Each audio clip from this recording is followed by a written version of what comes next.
ತೈಲ ಬಿಕ್ಕಟ್ಟು ಪ್ರಧಾನಿ ಹೈ ವೋಲ್ಟೇಜ್ ಮೀಟಿಂಗ್ ಇಂಧನ ಸಂಕಷ್ಟ ಪರಿಹರಿಸುವ ಸಂಬಂಧ ಮೋದಿ ಸಭೆ ಮಾಡಿದ್ರು. ತೈಲ ಬಿಕ್ಕಟ್ಟಿದೆ ದೇಶದಲ್ಲಿ, ಪ್ರಧಾನಿ ಹೈ ವೋಲ್ಟೇಜ್ ಮೀಟಿಂಗ್ ಮಾಡಿದ್ರು. ಇಂಧನ ಸಂಕಷ್ಟ ಪರಿಹರಿಸುವ ಸಂಬಂಧ ಮೋದಿ ಸಭೆ. ಇಂದು ಸಂಜೆ ಹಿರಿಯ ಸಚಿವರ ಸಭೆಯನ್ನು ಕರೆದಿದ್ದಾರೆ ಪ್ರಧಾನಿ. ಮಧ್ಯಪ್ರಾಚ್ಯ ಯುದ್ಧದಿಂದ ಭಾರತದಲ್ಲಿ ತೈಲ ಬಿಕ್ಕಟ್ಟಾಗಿದೆ. ತೈಲ, ಇಂಧನ, ಗೊಬ್ಬರ ಸಂಗ್ರಹ ಬಗ್ಗೆ ಮಾಹಿತಿ ಸಂಗ್ರಹಣೆ. ಕೈಗಾರಿಕೆಗಳು ಗ್ರಾಹಕರ ಬೇಡಿಕೆ ಗಮನದಲ್ಲಿ ಇಟ್ಟುಕೊಂಡು ಜಾಗತಿಕ ಬೆಳವಣಿಗೆಯ ಬಗ್ಗೆ ಸರ್ಕಾರದಿಂದ ಪರಿಶೀಲನೆ ಆಗ್ತಾ ಇದೆ. ದೇಶದಲ್ಲಿ ತೈಲ ಕೊರತೆಯಾಗದಂತೆ ನೋಡಿಕೊಳ್ಳೋದು. ಈಗಾಗಲೇ ಗಲ್ಫ್ ರಾಷ್ಟ್ರಗಳ ಜೊತೆಗೆ ಮೋದಿ ಮಾತುಕತೆ ಮಾಡಿದ್ದಾರೆ. ಎಲ್ಪಿಜಿ ಸಂಗ್ರಹ, ಆಮದು ಬಗ್ಗೆ ಮಾಹಿತಿ ಸಂಗ್ರಹ, ಕಮರ್ಷಿಯಲ್ ಸಿಲಿಂಡರ್ ಪೂರೈಕೆ ಬಗ್ಗೆಯೂ ಕೂಡ ಚರ್ಚೆ ಆಗ್ತಾ ಇದೆ.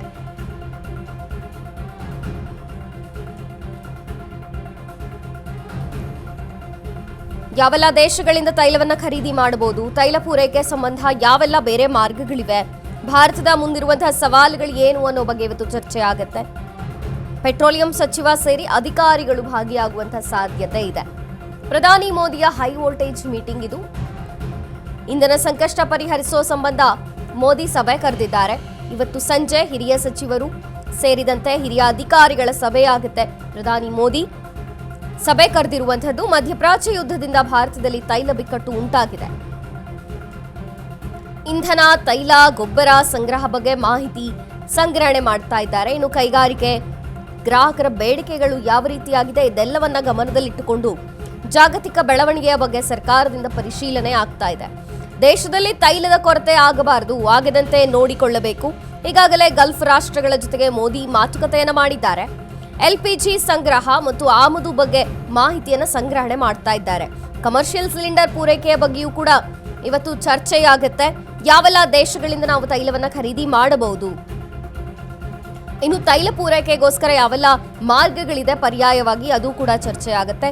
ಭಾರತದ ಮುಂದಿರುವಂತಹ ಸವಾಲುಗಳು ಏನು, ತೈಲ ಬಿಕ್ಕಟ್ಟು ಉಂಟಾಗಿದೆ, ಈ ಬಗ್ಗೆ ಚರ್ಚೆ ಆಗುತ್ತೆ. ಪೆಟ್ರೋಲಿಯಂ ಸಚಿವರು ಸೇರಿದಂತೆ ಹಿರಿಯ ಅಧಿಕಾರಿಗಳು ಭಾಗಿಯಾಗುವಂತ ಸಾಧ್ಯತೆ ಇದೆ.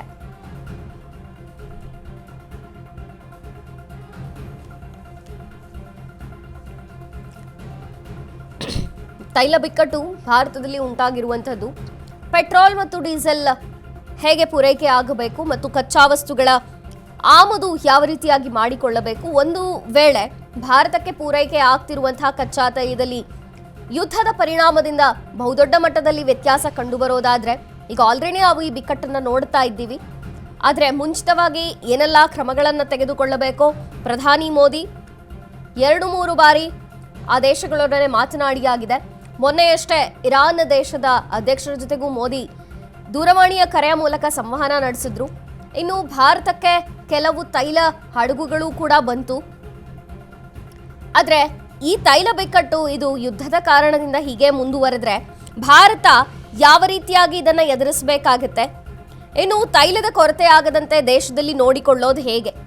ಈಗಾಗಲೇ ಗಲ್ಫ್ ರಾಷ್ಟ್ರಗಳ ಜೊತೆಗೆ ಮೋದಿ ಮಾತುಕತೆಯನ್ನು ನಡೆಸಿದ್ದಾರೆ. ಆದರೂ ಕೂಡ LPG ಸಂಗ್ರಹ ಮತ್ತು ಸ್ಪೆಷಲಿ ಕಮರ್ಷಿಯಲ್ ಸಿಲಿಂಡರ್ಗೆ ಭಾರಿ ಬೇಡಿಕೆ ಇದೆ ಮತ್ತು ಪೂರೈಕೆಯಲ್ಲಿ ಹೆಚ್ಚಳ ಮಾಡ್ತೀವಿ ಇನ್ನು ಮೇಲೆ ಅಂತ ಕೂಡ ಸರ್ಕಾರ ಹೇಳುತ್ತಿದೆ. ಈ ಎಲ್ಲದರ ಬಗ್ಗೆ ಮಾಹಿತಿಯನ್ನು ಕಲೆ ಹಾಕ್ತಾರೆ ಪ್ರಧಾನಿ ಮೋದಿ. ಹಾಗಾಗಿ ಪೆಟ್ರೋಲಿಯಂ ಸಚಿವರು ಸೇರಿದಂತೆ ಹಿರಿಯ ಅಧಿಕಾರಿಗಳ ಸಭೆಯನ್ನು ಕರೆದಿದ್ದಾರೆ. ಯಾವ ರೀತಿಯಾಗಿ ಈ ಸಂಕಷ್ಟದಿಂದ ನಾವು ಹೊರಗೆ ಬರಬೇಕು, ಭಾರತ ಇದನ್ನು ಹೇಗೆ ಎದುರಿಸಬೇಕು, ಕಮರ್ಷಿಯಲ್ ಸಿಲಿಂಡರ್ ಪೂರೈಕೆ ಬಗ್ಗೆ ಸಮಗ್ರವಾದಂತಹ ಚರ್ಚೆ ಆಗುತ್ತೆ ಇವತ್ತು. ಮತ್ತು ಪರ್ಯಾಯವಾಗಿ ಏನು ಮಾರ್ಗಗಳಿದೆ, ಯಾವೆಲ್ಲ ದೇಶಗಳಿಂದ ಮತ್ತೆ ನಾವು ತೈಲವನ್ನ ಖರೀದಿಸಬಹುದಾಗಿದೆ, ತೈಲ ಪೂರೈಕೆ ಸಂಬಂಧ ಇನ್ನು ಏನು ಪರ್ಯಾಯ ಮಾರ್ಗಗಳಿವೆ ಅನ್ನುವಂಥ ಚರ್ಚೆ. ಹೈ ವೋಲ್ಟೇಜ್ ಮೀಟಿಂಗ್ ಆಗುತ್ತೆ. ಪ್ರಧಾನಿ ಮೋದಿ ಸಭೆ ಕರೆದಿದ್ದಾರೆ. ಇವತ್ತು ಸಂಜೆ ಹಿರಿಯ ಸಚಿವರು, ಪೆಟ್ರೋಲಿಯಂ ಸಚಿವರು, ಹಿರಿಯ ಅಧಿಕಾರಿಗಳು ಸೇರಿದಂತೆ ಅನೇಕರು ಈ ಚರ್ಚೆಯಲ್ಲಿ ಭಾಗವಹಿಸ್ತಾರೆ.